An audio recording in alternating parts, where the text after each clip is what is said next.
ഇനിയിപ്പോ ഏതൊരു Pinterest desk എടുത്ത് നോക്കിയാലും ഈ ഒരു സംഭവം ഇല്ലാത്ത ഡെസ്കേ ഇല്ല. സംഭവം വേറൊന്നും അല്ലടോ, നമ്മളുടെ പെഗ് ബോർഡ് തന്നെയാണ്. ഇനി ഈ പെഗ് ബോർഡ് എന്താണെന്ന് അറിയാത്തവർക്ക് അതും പറഞ്ഞുതരാം.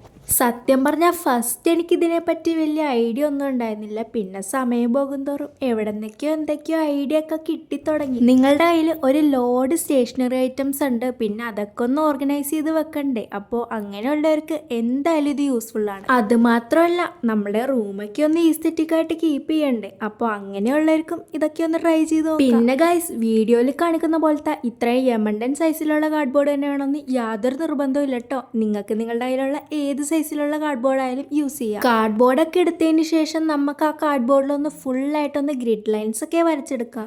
ഈ ഗ്രിഡ് ലൈൻസ് ഒക്കെ വരച്ച് കഴിഞ്ഞിട്ട് നമ്മുടെ ലൈൻസ് തമ്മിൽ ജോയിൻ ചെയ്യണ ആ ഒരു പോയിന്റ് ഇല്ലേ, അവിടെ ഒന്ന് ഹോൾ ഇട്ട് കൊടുക്കാം. ഞാൻ ഫസ്റ്റ് എല്ലാ ഹോൾസും പപ്പടക്കോല് വെച്ചാണ് ഇട്ട് കൊടുത്തത്. ഇനി നമുക്ക് ആ ഹോൾസൊക്കെ ഒരു പെൻസിൽ യൂസ് ചെയ്തൊന്ന് വലുതാക്കി കൊടുക്കാം. പിന്നെ ആരും കാർഡ് ബോർഡിൽ ഡയറക്റ്റ് പെൻസിൽ വെച്ച് ഹോളിടാൻ ശ്രമിക്കരുത് കേട്ടോ. കാരണം കാർഡ് ബോർഡിൻ്റെ തിക്നെസ് കൂടുതലാണെങ്കിൽ അത് നമുക്ക് അത്ര എളുപ്പം ചെയ്തെടുക്കാൻ പറ്റില്ല. സോ ആദ്യം എല്ലാവരും പെൻസിൽ വെച്ചിട്ട് ഹോളിടാണ്ട് ഏതെങ്കിലും ഒരു ചെറിയ കമ്പി മാത്രം യൂസ് ചെയ്യണം കേട്ടോ. ഇനി നമ്മളുടെ നെക്സ്റ്റ് പരിപാടി പെയിൻറ്റിങ്. പിന്നെ വലിയ പണിയൊന്നുമില്ല, ജസ്റ്റ് പെയിന്റ് വാരിക്കോരി അങ്ങോട്ട് അടിച്ചു കൊടുക്കുക. ഈ ഒരു 9 കണ്ടെയ്നേഴ്സിന്റെ സെറ്റ് 99 രൂപക്ക് കണ്ടപ്പോൾ മേടിച്ചതാണ് കേട്ടോ. പിന്നെ 99 രൂപക്ക് കണ്ടപ്പോൾ ചാടിക്കയറി മേടിച്ച പ്രോഡക്റ്റ് ആയതുകൊണ്ട് അതിനനുസരിച്ചുള്ള ക്വാളിറ്റിയേ ഉള്ള. ഇനി ഇതിന്റെ പല കളേഴ്സ് അവിടെ അവൈലബിൾ ആയിരുന്നു കേട്ടോ. പക്ഷെ നമ്മളുടെ ഈസ്തെറ്റിക്സിൽ എപ്പോഴും കുറച്ചുകൂടി മുന്നോട്ടിരിക്കുന്നത് പർപ്പിൾ അല്ലേ, അപ്പോൾ പർപ്പിൾ തന്നെ വാങ്ങിച്ചു. ഇനി നിങ്ങൾക്ക് ഇങ്ങനത്തെ കണ്ടെയ്നേഴ്സ് ഒന്നും കിട്ടിയില്ലെങ്കിൽ വിഷമിച്ചിരിക്കണ്ടോ. നമുക്ക് മറ്റേ കേക്കൊക്കെ മേടിക്കുമ്പോൾ മറ്റേ പ്ലാസ്റ്റിക് കണ്ടെയ്നർ കിട്ടും, അതായാലും യൂസ് ചെയ്യാം. ഇനി നമുക്ക് നമ്മളുടെ കണ്ടെയ്നേഴ്സിന്റെ ഒക്കെ ഒരു സൈഡിൽ ഒരു പപ്പടക്കമ്പി വെച്ച് കുറച്ച് ഹോൾസ് ഒക്കെ ഇട്ടു. പിന്നെ ആർക്കെങ്കിലും നമ്മളുടെ പെഗ് ബോർഡിന്റെ പ്രൈസിന്റെ കാര്യത്തിൽ വല്ല ഗസ്സുണ്ടോ? ഞാൻ തന്നെ ഇതിൻ്റെ പ്രൈസ് കണ്ടപ്പോൾ ഞെട്ടിപ്പോയിട്ടോ. കാരണം ഇതിൻ്റെ 20 പീസസിൻ്റെ സെറ്റിന് 2500 റുപ്പീസാണ്. പിന്നെ ഇതെന്തായാലും എൻ്റെ പാരൻസ് എനിക്ക് മേടിച്ചു തരൂലെന്ന് എനിക്ക് 99.9% ഉറപ്പാണ്. അതുകൊണ്ട് തന്നെ ചോദിച്ച സമയം കളയാൻ ഞാൻ ചെന്നില്ല, അപ്പോൾ തന്നെ ഉണ്ടാക്കാൻ തുടങ്ങി. So it is time to come to the main വിഷയം. ഇനി നമുക്ക് നമ്മളുണ്ടാക്കി കൊടുത്ത ആ ഹോൾസിലോട്ട് വയർ കയറ്റിയിട്ട് ഇനി ആ പെഗ് ബോർഡിലോട്ട് അറ്റാച്ച് ചെയ്യാം. ഇത് അറ്റാച്ച് ചെയ്യാനായിട്ട് ഭയങ്കര സിമ്പിളാണ്. അറ്റാച്ച് ചെയ്യാനായിട്ട് നമ്മൾ ഇതേപോലെ വയേഴ്സൊക്കെ ഒന്ന് ടൈറ്റ് ആയിട്ട് പിരിച്ചു കൊടുത്താൽ മതി. കുറേ പേര് നമ്മളോട് ചോദിച്ചിട്ടുണ്ടായിരുന്നു, അതായത് ഇത്രയും നാളായിട്ടും എന്താണ് ഗിവ് അവേ നടത്താത്തതെന്ന്. കാരണം എന്താണെന്നൊക്കെ കുറച്ച് പേർക്കെങ്കിലും അറിയായിരിക്കും. അതായത് യൂട്യൂബിൽ മോണിറ്റൈസ് ആവാണ്ട് ഗിവ് അവേ നടത്തിയാൽ ആ യൂട്യൂബിന്റെ പോളിസിക്ക് എതിരെയാണെന്നൊക്കെയാണ് ഇപ്പോൾ ഉള്ളത്. സോ ആ കാരണം കൊണ്ടാണ് കേട്ടോ നമ്മൾ ഗിവ് അവേ മാറ്റി വെച്ചത്. നമ്മളുടെ ചാനൽ വൺസ് മോണിറ്റൈസ് ആയാൽ ഞാൻ അപ്പം തന്നെ ഗിവ് അവേ ചെയ്യാം. നിങ്ങളുടെ എല്ലാവരുടെയും സപ്പോർട്ട് എൻ്റെ കൂടെ ആണെങ്കിൽ നമുക്ക് പെട്ടെന്ന് തന്നെ മോണിറ്റൈസേഷൻ കിട്ടും.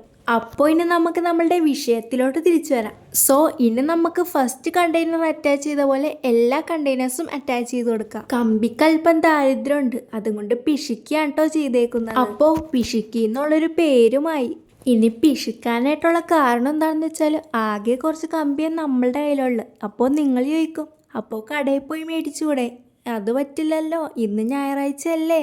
സോറി, ഞാൻ ഈ വീഡിയോ ഇട്ടത് ഇന്നാണെങ്കിലും കഴിഞ്ഞ ഞായറാഴ്ച കണ്ടോ ഞാനിത് ഉണ്ടാക്കിയത്. സോ ഞാൻ ആ ഒരു ഫ്ലോയിൽ പറഞ്ഞു പോയതാണ്. അതൊക്കെ അവിടെ നിൽക്കട്ടെ. ഇനി നമുക്ക് നമ്മളുടെ ബാക്കിയുള്ള കണ്ടെയ്നേഴ്സൊക്കെ വേഗം അറ്റാച്ച് ചെയ്ത് കൊടുക്കാം. സോ നിങ്ങളെല്ലാവരും ഇത് അറിഞ്ഞിട്ടുണ്ടാവും. അതായത് ഫൈനലി നമ്മൾ 10K ഫാമിലി ആയി ഗൈസ്. ഞാൻ ഭയങ്കര ഹാപ്പിയാണ്. എൻ്റെ ഒരു ഹാർഡ് വർക്കിനേക്കാൾ ഉപരി നിങ്ങളുടെ എല്ലാവരുടെയും സപ്പോർട്ട് ഉണ്ടായത് കൊണ്ട് മാത്രമാണ് എനിക്കിത് ഇത്ര പെട്ടെന്ന് അച്ചീവ് ചെയ്യാൻ പറ്റിയത്. So thank you so much guys. സത്യം പറഞ്ഞാൽ നിങ്ങളോട് എല്ലാവരോട് എത്ര നന്ദി പറഞ്ഞാലും തീരില്ല കേട്ടോ. പിന്നെ ഞാൻ നമ്മളുടെ ചാനലിൽ 10K സെലിബ്രേഷൻ്റെ വീഡിയോ ഇടാണ്ടിരിക്കോ, ഇട്ടിട്ടുണ്ടെന്നേ ഒരു ഷോർട്ട് വീഡിയോ. അപ്പം അത് കണ്ടിട്ടില്ലെങ്കിൽ അതുകൂടി ഒന്ന് കയറി കണ്ട് നോക്ക്. പിന്നെ ഈ കണ്ടെയ്നേഴ്സിലൊക്കെ ഹോൾസ് ഇടുന്ന പരിപാടി അച്ഛനെയോ അമ്മനെയോ കൊണ്ടോ ചെയ്യിപ്പിക്കണേക്കോട്ടോ നല്ലത്. വെറുതെ പണി അറിയാത്ത നമ്മൾ തന്നെ പണി മേടിച്ച് വെക്കണോ, അതും കൊണ്ട് പറഞ്ഞതാണ് കേട്ടോ. അങ്ങനെ നമ്മളുടെ പെഗ് ബോർഡ് ഉണ്ടാക്കണ ആ വലിയ പണി ഇവിടെ കഴിഞ്ഞു. ഇനി ആകെയുള്ള പണി എന്താണെന്ന് വെച്ചാൽ ഇതിൽ നമ്മളുടെ ഐറ്റംസ് ഒക്കെ ഇട്ടൊന്ന് ഓർഗനൈസ് ചെയ്ത് വെക്കണം, അത്രേ ഉള്ളു. അത് പറയേണ്ട ആവശ്യം ഇവിടെ ഇല്ലെന്ന് എനിക്കറിയാം, കാരണം അതിനല്ലേ നമ്മൾ ഇത്ര കഷ്ടപ്പെട്ട് ഇത് ഉണ്ടാക്കിയത് തന്നെ. എന്നാലും വെറുതെ ഒരു രസത്തിനൊക്കെ അതങ്ങ് ഇരുന്നോട്ടെ.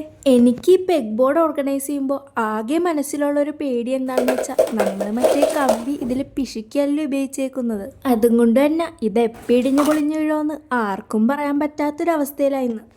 പക്ഷെ ഞാൻ വിചാരിച്ച പോലത്തെ ആ കുഴപ്പങ്ങളൊന്നും സംഭവിച്ചില്ല കേട്ടോ. നമ്മൾ കമ്പി പിശുക്കിയൊക്കെയാണ് ഉപയോഗിച്ചത്, എന്നാലും അതവിടെ കുഴപ്പമില്ലാണ്ടൊക്കെ ഇരിക്കുന്നുണ്ട്.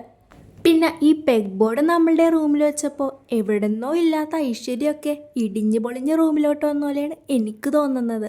നമ്മളുടെ പെഗ് ബോർഡിൽ ഐറ്റംസ് ഒക്കെ ഇട്ട് ഓർഗനൈസ് ചെയ്ത് വെച്ചപ്പോൾ ഒരു ചെറിയ പിൻട്രസ്റ്റി ലുക്കൊക്കെ എവിടെ നിന്നൊക്കെയോ വരുന്ന പോലെ എനിക്ക് തോന്നുന്നുണ്ട്.